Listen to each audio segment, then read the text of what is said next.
On est, à mon sens, à un moment historique dont on ne mesure pas la portée. C'est un peu l'ère des choix, et c'est pour ça que je m'y engage.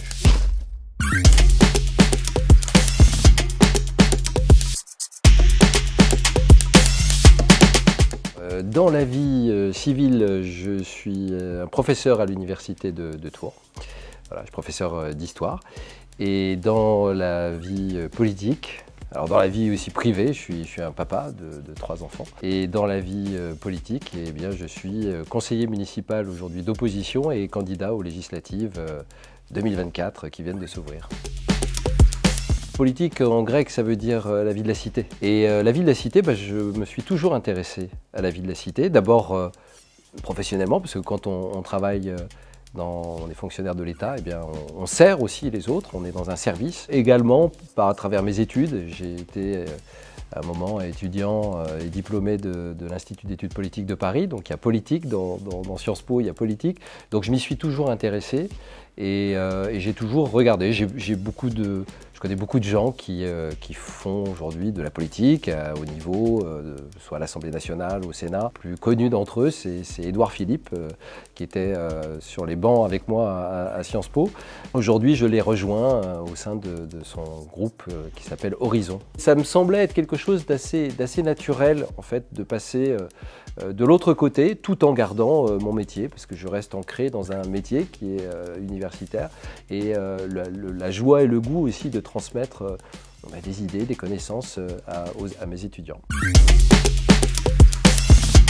Alors le projet aujourd'hui, il fait suite aussi à une situation, qui est une situation d'urgence.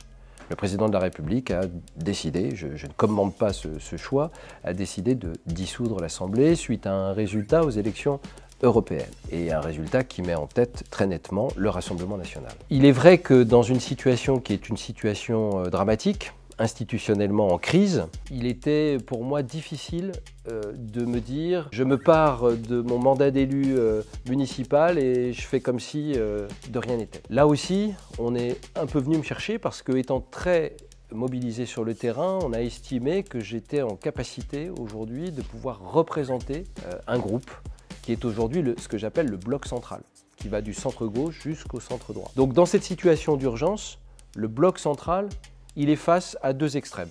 Mon premier engagement quand j'étais étudiant à Sciences Po Paris a été contre le Front National. L'arrivée du Rassemblement national à la tête du gouvernement peut signifier demain des tensions extrêmes qui, moi, me gênent, parce que ce que je souhaite, c'est une société qui soit une société d'ordre, d'ordonnancement, de paix civile, et non pas de tensions et de promesses qui ne seront pas tenues. Voilà ma première motivation. Ensuite, la motivation, elle se fait sur un programme. Et là, j'allais dire de manière synthétique, il y a 2 axes majeurs. Premier axe, c'est ce que j'ai dit, une société d'ordre. Nous devons remettre de l'ordre dans nos quartiers et dans nos rues.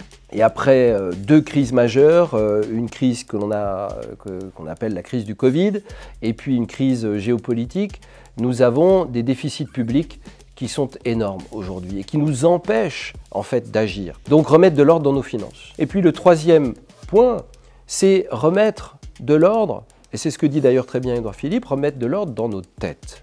Faire en sorte que les valeurs aujourd'hui de la République soient les valeurs qui encadrent et qui cadrent nos enfants comme elles doivent encadrer et cadrer aussi leurs parents. Les valeurs de la République, liberté, égalité, fraternité, je suis désolé, c'est ça qui est le moteur, le nœud essentiel d'un vivre ensemble. Et puis le 2e axe, il faut aujourd'hui faire renaître notre économie, entre autres. Le pouvoir d'achat aujourd'hui en France, il est grappillé de toutes parts. Et c'est pour ça que les gens n'arrivent pas à finir leur fin de mois. Permettre de libérer, j'allais dire, l'entreprise et sa capacité à payer aussi plus le travail, de mieux le rémunérer, par exemple par la défiscalisation des heures supplémentaires. C'est la prime d'activité à 10 000 €. C'est une promesse de campagne qui est faite par le Premier ministre actuel, Gabriel Attal, et je la reprends à mon compte et je la défendrai, bien entendu, si je suis élu député à l'Assemblée. C'est aussi la réduction de la facture électrique, parce que la production d'électricité, il faut qu'elle soit une production locale d'électricité. Et c'est pour ça que, pour ma part, je suis favorable au nucléaire. Donc je suis pour une écologie qui est une écologie aussi qui libère, une écologie qui est positive, qui obtient des résultats plutôt qu'une écologie qui punit. Moi, le projet de société, c'est un projet de société qui d'abord entend nos concitoyens, les écoute. Deuxième projet de société qui fédère plutôt qu'il ne divise. Et puis troisièmement, qui porte une vue et une ambition qui est celle quand même d'un développement, certes durable, mais d'un développement de notre société. On ne peut pas revenir en arrière, on ne peut pas revenir à un temps préhistorique. C'est pas possible. Donc il faut muter, ça j'entends, et c'est en train d'être fait de manière accélérée, en incluant tout le monde.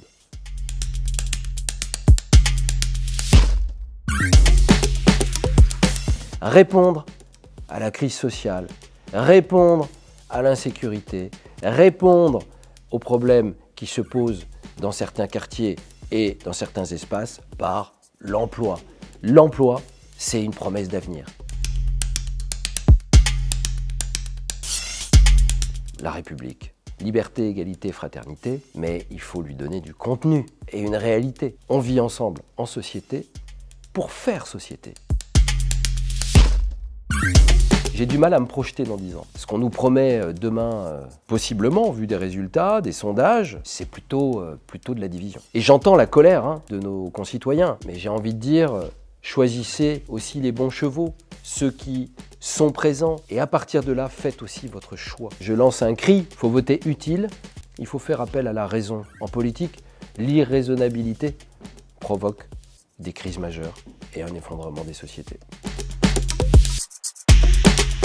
C'est un temps qui est un temps historique, je vous ai dit lors des choix, donc j'ai été très heureux de pouvoir le partager. Vos questions, c'est des questions que je me suis posées préalablement avant de m'engager dans cette aventure. Les réponses que j'y apporte, elles nourrissent à la fois ma pensée et mon action. Donc merci à vous.